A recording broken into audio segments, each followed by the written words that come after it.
I dozed off some time after that. My dreams were a jumble of voices and darkness, and hearing people calling for me while I stumbled around unable to find them in the dark. There was a large, strange space, open, echoey, with lights that dazzled my eyes. Singing voices. Not Logan's, hopefully. All around me was the scent of earth and moss. Abruptly, the lights faded, and I was left in empty darkness with silence echoing around me. From somewhere, I heard the sound of a single bell ringing. Breakfast bell? Probably not. And then I was awake, staring at my ceiling in the bright morning light. Though I had barely slept, I didn't feel tired. The opposite, I was jittery and energetic. I felt strangely nervous, but at the same time it was like a weight had been lifted. A weight I hadn't even known I was carrying. I spent the morning on the phone with Allie. I hadn't touched base with her at all the previous day, much to her displeasure now that I was finally filling her in. I'm like, yeah, I'm sure she's not going to be thrilled that you did this ritual without talking to her about it. Uh-oh. Are you kidding me? How could you not tell me any of this yesterday? To be honest, it's still a bit fuzzy, but I think I just spent the afternoon kind of in a daze. I mean, I suddenly find out I'm a changeling, but there's a method to fix it, and I don't know. I didn't even think about it, to be honest. Well, think about it next time. I hope there's not a next time, thank you very much. Besides, I'm not sure Logan and Brenna would have let you be there. They were weird about me being there, and I was the one getting help. Yeah, they shared a pretty big fairy secret with you. I bet they weren't happy about that. They indicated others might not be happy about it too. Logan apparently wanted to wipe my memory of the ritual too, but Ewan wouldn't let him. Not surprised. Fairies and secrets. You should keep doing that barrier we taught you, for now. Even if we don't have to keep you in anymore, now would probably be a good time to keep the rest of them out. Good point. After that, we agreed to meet up at the Courtyard. Allie told me I could get there through the cafe. I managed to badger the keys from Spencer so I could head into town alone. Spencer must really not be feeling well if you could badger the keys out of him. I had to park a couple of blocks from the cafe, but I didn't mind too much. It was a nice day, and I enjoyed walking. Or would have. But I can still see them. All the cryptics lurking around, the drifters and what have you. I could see them all. Yeah, none of that has changed for you. So I'm really not back to normal, am I? I wasn't sure why I was so disappointed by that. I probably would have been as disappointed if I had gone totally back to how I was as well. Probably more than disappointed, scared. I'd still know they were there even if I couldn't see them. And somehow that might be worse than still seeing them. But I don't know. There was a kind of finality to it now. I wasn't normal. I would never be normal again. But I should be normal. I would be normal if it wasn't for what the Fae did to me. I guess that's what was frustrating me. Ugh, I just felt weird about the whole thing, really. Weird, mixed up, and still a bit frustrated, if I was being honest. I sighed and tucked my head down as I waited for the light to turn so I could cross the street. Someone smashed into me from behind, nearly sending me flying into the street. Drifters, do not engage. Do not engage. I steeled my jaw and refused to look behind me. I didn't want another surprise confrontation with a cryptic that had it in for me. Besides, if I ignored them, maybe they'd just go away. The light switched right after that, and I darted across the street without looking back. Fortunately, the cafe was not even a block from where I was. Thank goodness. I ran the rest of the way there, stopping only briefly to catch my breath before pulling the door open and heading inside. I let out a long sigh as I stood just inside the cafe. I glanced outside, but there was nothing, and no one nearby. Whoever had smashed into me at the corner apparently hadn't followed. Okay, for a split second after it happened, I wondered if it had been Corbin. But I'm really glad I didn't double check. Hey, Merle. I don't owe you anything this time. Isn't that great? I shot Merle an awkward smile as I headed for the exit I knew led to the courtyard. He grinned in response. We're going to start charging for use of that door. I made a face at him. I'll buy a coffee on my way back through? I'll hold you to it. I waved as I stepped through to the courtyard beyond. I entered the courtyard to find a surprising number of people there. Danny, Elliot, Drayson, Shelley, Ewan, Allie. Way more than I was expecting, to be honest. I wasn't sure how they all found out what happened. Nora! Allie was across the courtyard and wrapping her arms around me in a fierce hug before I could even blink. Jeez, calm down. Oh my god! She squeezed me tightly and I gasped for air as I awkwardly patted her back. Ewan told us all about it. Are you okay? I am, I think. Not sure. It's just that... I could see all the cryptics on the way to the shop still. So I guess that answers the question about me being back to normal again. I'm not. And I never will be. It's not all bad though, right? No. It's just... I don't know. It's overwhelming all over again somehow. Still, things could have turned out a lot worse. No, I know that. I'm not upset with how things turned out. I was lucky Ewan was there to help me with his dad. I caught Ewan's eye and smiled. He smiled back, but only slightly. The smile didn't reach his eyes. I frowned, wondering if he was okay. Uh-oh, that's ominous as heck. Also, we didn't have our coffee date, sir. It's definitely lucky you had people who caught on to what was happening before the Fae managed to get you back to their world. I still want to know when and how all this happened. I have so many questions. It might be best to just let it go. Sometimes questions don't get answered, and sometimes that's for the best. Even I don't have all the answers about why I developed magic. But don't you want them? Surely you... I do want them. And in my case, it's not something I can easily ask. Can't imagine walking up to Dad and asking if he's a wizard. In your case, it might be dangerous. You managed to get away mostly unscathed. From now on, it would probably be best to not get involved in fairy matters. Well, to be fair, I never wanted to get involved with fairies in the first place. I shot Ewan a sheepish look, instantly realizing how that sounded. No offense. He just shrugged slightly. Still, at this point, I think it would be smart if you stayed as far away from anything fairy-related as possible. She can't just stay away like that. It's in her blood now, you know. They may not leave her alone. She can't close her eyes to that.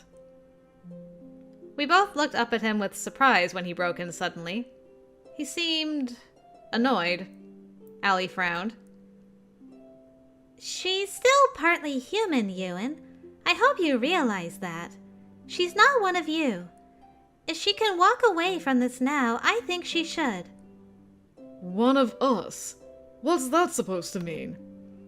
It means she's not like you. She's not Fae, not really. She never has been. Are you saying things were easy for me just because I get to claim I'm Fae? I'm not saying that at all. What's even wrong with you right now? If anything, you should know how hard things could get for her if she keeps poking into things. She could capture more negative attention from... She's already captured their attention. That isn't going to change. I can help her through it, though. I've been there, and you're telling her to stay away from me like I'm dangerous. Oh my god, I'm not telling her to stay away from you. No one said that. Sounds to me like that's exactly what you're saying. But she said herself she's not normal anymore, so why should she pretend to be? That's more dangerous than acknowledging she is, at least in part, one of us. I don't agree with that. A bigger part of her is... Allie stopped and looked my way. Isn't it my decision how far away I stay from this? It is your decision. But you know, the rest of us have been there too, not just Ewan. And I can promise that some of us would definitely have kept our distance if we'd had the choice. I'm telling you, there is no choice here. She can't just stick her head in the sand now that the changeling contract is broken. And she said she still has questions. Which doesn't mean it's smart to go looking for them. Why? Because all the big bad fairies in town might do horrible things to her. They already have, haven't they? Not all of us. Enough already! They both started when I finally raised my voice. You guys don't get to decide this for me. If I want answers, I'll find them.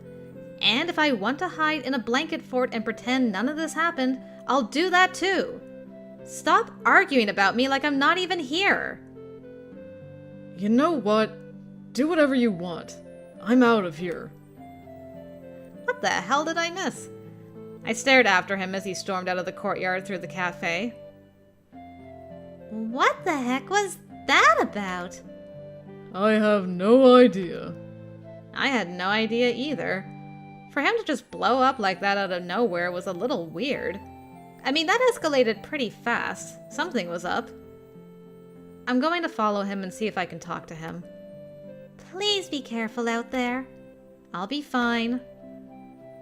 I left quickly, entering the cafe just in time to see Ewan stalking out the door, head down and hands shoved in his pockets. I chased after him, rushing out onto the sidewalk and jogging to catch up. Jeez, stupid long legs. Ewan, wait! Just... wait! What? You're not following Allie's advice to stay away from me? No, I thought I'd chase you down and smack you for being an idiot. What the heck is wrong with you? Why are you so upset? You're the one upset. That you got involved with fairies, that you can't go back to being normal. When did I even say that? Just now!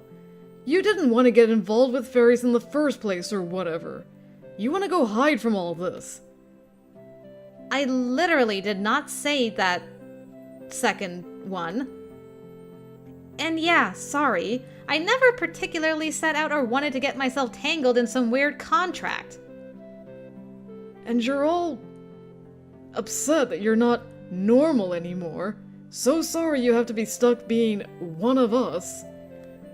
Okay, you know how a couple episodes ago I was giving you kudos for not being a Marc? Well, all those kudos have now been thrown in the trash and burned in a dumpster fire. So I hope you're proud of yourself, Ewan.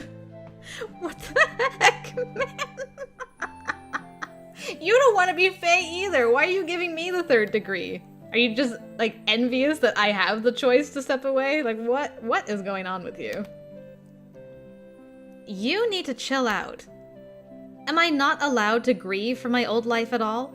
I'm somehow the bad guy for being a little sad that I can't just be what I was meant to be?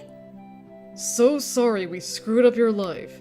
You didn't do anything, and no one is saying you did. But the fairies who did this to me, yeah, they kind of screwed things up. I mean, the past 5 years have been horrible for me. If none of that had happened, Spencer and I would be totally different now.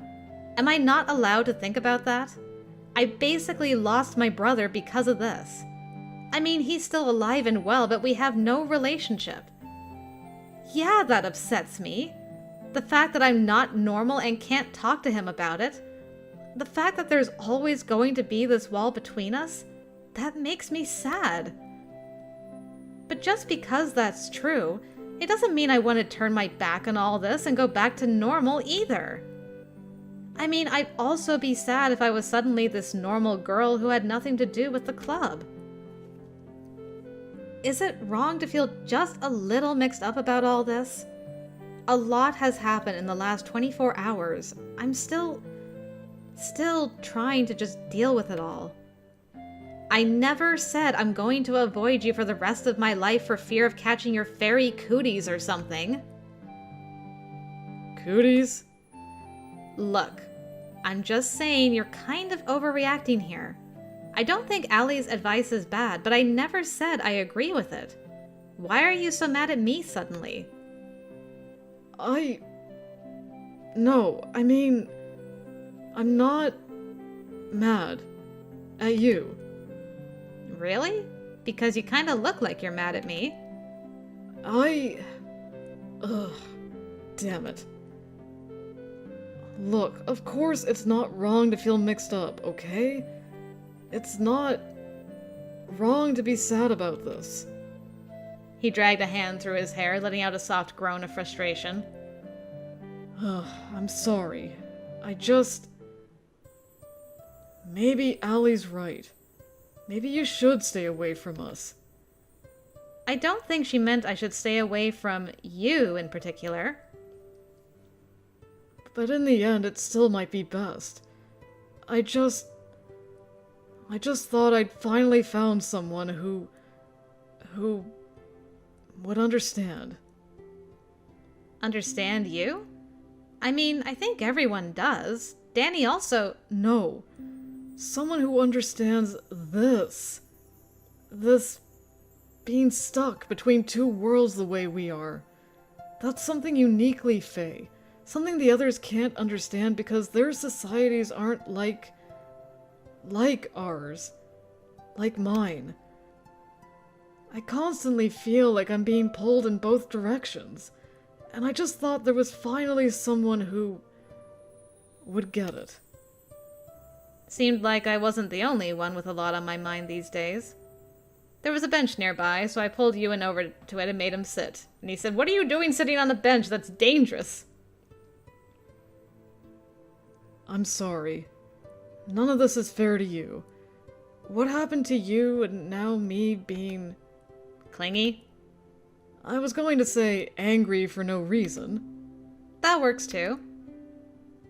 I had no idea you felt that way. I mean, felt stuck like that.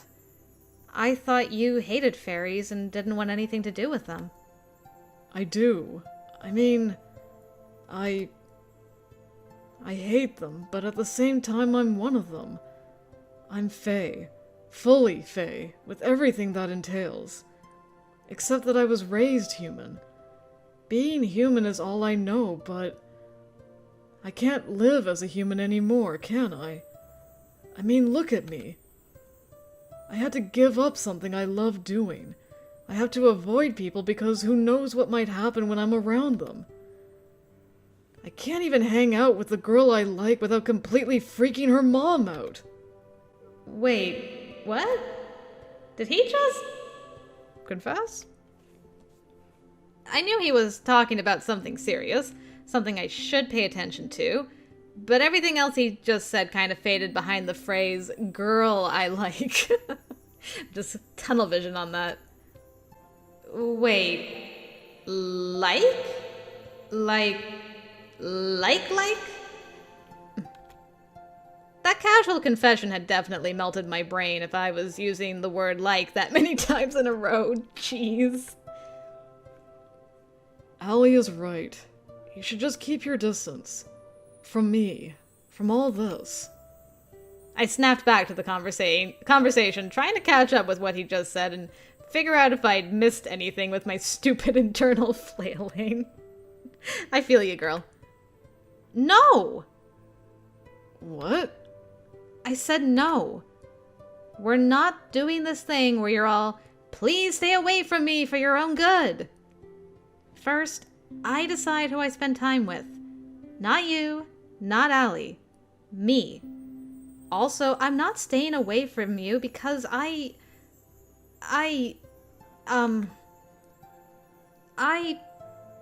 like you too. So there!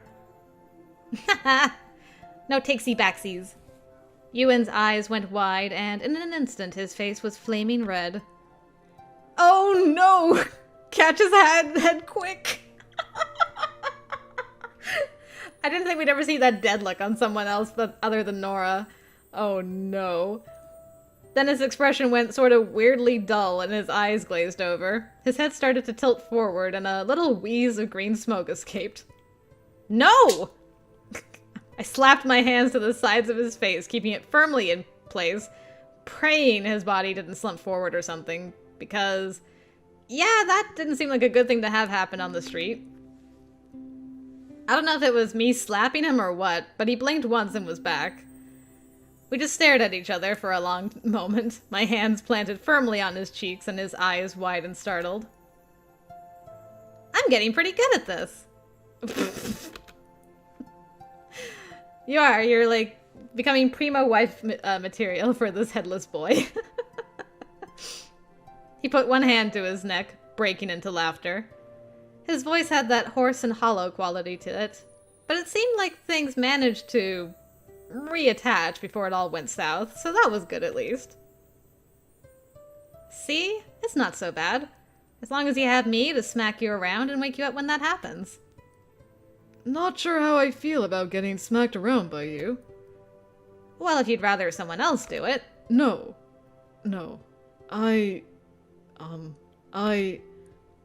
He flushed and looked away again.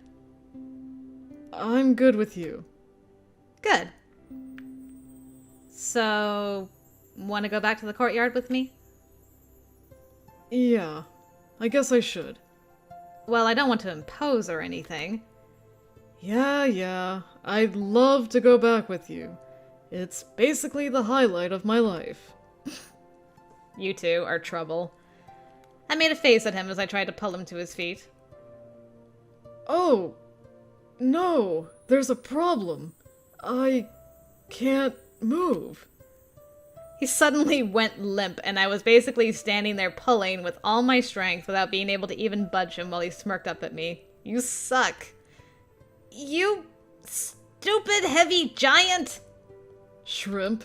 Hey now! I kicked his ankle, though it didn't do much against those motorcycle boots. Ewan grinned up at me, and for just a moment, the shadow seemed to fall away and he was just a normal guy again. He twisted his hand around, grabbing my wrist and pulling me toward him. Ooh, sneaky. Hey! I staggered into the bench, but he caught me before I fell headlong into his face. Instead, I was partially braced against him and partially wrapped in a sort of half-embrace. So close! Too close. It's so funny. This boy gets so nervous some of the time, and then other times he's really bold. It's great. I looked down at him, thinking again how pretty his eyes were. One crystal blue and one a warm gold brown. Ewan reached up to catch a lock of my hair that was falling in his face. Thanks for coming after me after I ran off like a baby. No problem. He smiled slightly and lowered his eyes, leaning his head closer. Oh dear. The entire world seemed to fade to the background. Why is the only kiss that we've been able to do is the surprise attack in the moment panic kiss? Ah! If it's Corvin, I swear. What are you two doing? Okay, it's Drayson. Well, basically, Corvin Jr. What are you two doing? We both jumped nearly a foot in the air when a familiar pink head popped into view. I barely managed to bite back a scream as I scrambled away from Ewan, my heart making a desperate attempt to leap out of my chest through my throat. Drayson! He was leaning down, head level with Ewan, smiling innocently. Did I interrupt? I'm sorry. Somehow I got the feeling he totally did that on purpose. Surprisingly devious for him, really. I was worried after neither of you came back. Thought you might be... you know. No. I don't know. What did you think we'd be doing? Drayson just shrugged helplessly. I don't know. It looked like you were fighting, though. Are you okay, Nora?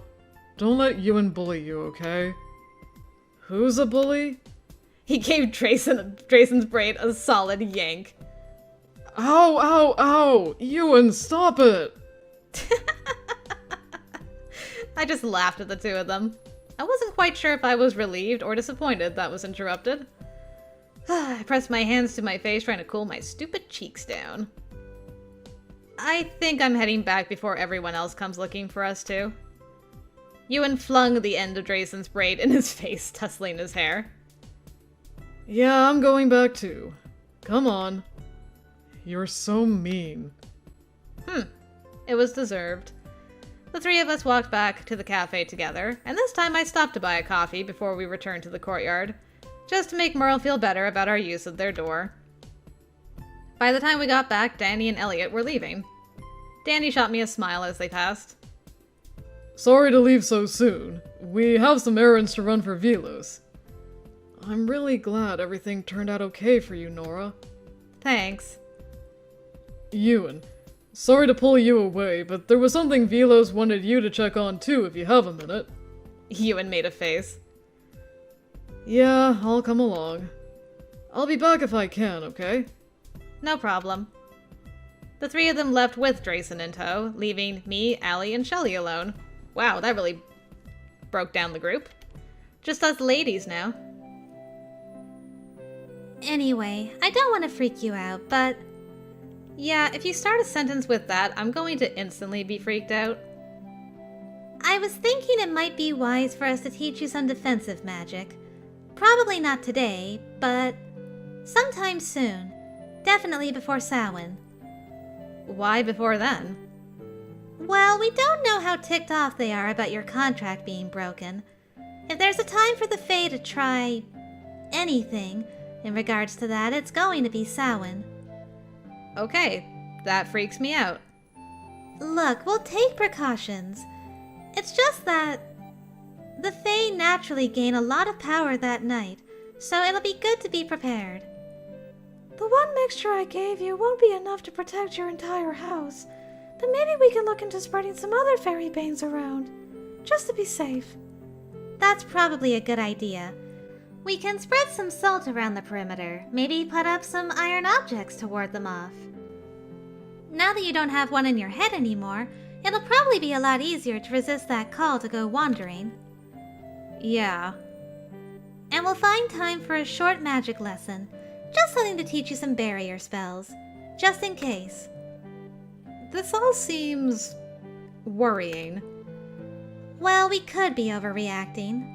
I hope we're overreacting, but just in case. It never hurts to be cautious. We'll get the things together and work out a time to meet. Yeah, can I help with this? Can't I help? I mean, with the whole getting the things together? I can't help but feel everyone keeps helping me and doing things for me. We don't mind helping you with this stuff. I know, but I feel a little like I'm just getting swept along in all this without doing much. I struggle to find the right words to explain. It feels a bit like things are just happening to me, and I don't have much control over it. I guess it would be nice to feel like I'm actually doing something, not just standing around waiting for others to help me. I want to help with this. It's my life. My problem. I should help. Allie smiled slightly. I understand. You have a fair amount of research under your belt. Compile anything you have about fairy banes and protections, and make that your focus. If there's anything you can get on your own or do on your own, do it. And we'll gather anything you don't have access to, because I'm betting you don't have a lot of iron horseshoes and four-leaf clover sitting around your house. That is true. She reached over and took my hand, giving it a careful squeeze. It may not be over yet, but the situation is a lot better now than it was a week ago, and that's something to be grateful for. There's one other thing. What's that? Spencer. The brother, right? Is everything okay with him? Well, I mean, he's been his normal cranky, snooping self, but... If you're worried about Spencer in the club, I don't think there's a need. Now that we know you're a changeling and not actually Fae, that means there's virtually no chance at all that Spencer is a cryptic. We can probably just leave him alone now. That's true, but that wasn't what I was going to talk about. What then? It's his eye injury. It seems more and more likely that was something related to fairies. and I just want to try to find a way to fix it if I can. He may hate me, but in the end, that incident was my fault, and I don't like the idea of just ignoring it. That's one thing I refuse to leave alone. I understand. We can make that our focus after Samhain, okay? I'll help you look into it. Me too. Thanks. In the end, if we could at least do that much for him, I'd be satisfied. Or at least I'd try to be. After that, Allie and Shelley had walked me to my car and I'd gone back home alone. I was still feeling a bit dazed by it all.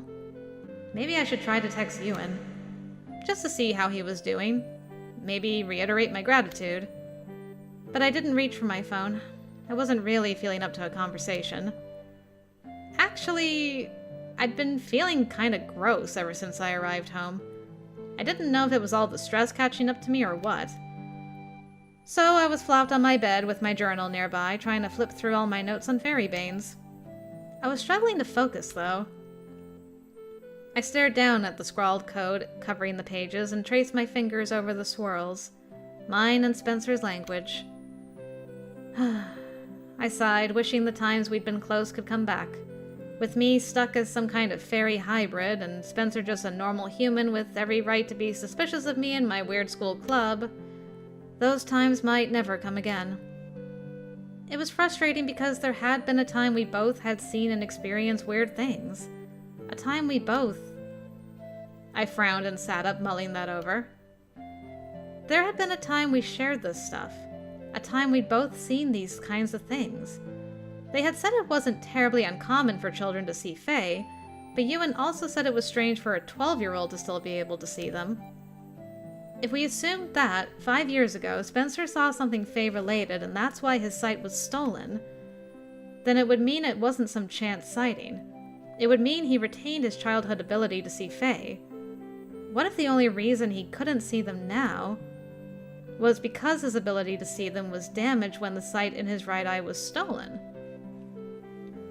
If I had never become a changeling, if none of that had happened 5 years ago, would Spencer and I still be able to see fairies? Would we still have that kind of supernatural sight? If that was the case, then we really were never normal to begin with. Ugh. I flopped back on the bed. Thinking about it made my head hurt. There was no way to know what might have been, only what had been. Still, Allie might want me to try to walk away from all this, but she might be forgetting that our connections to the Fae went deeper than just this changeling situation. Even Shelley said that could be the case. We saw them as children. I was targeted by them back then. We had definitely been tangled with them for a long, long time. Walking away from it all might not be as easy as Allie hoped.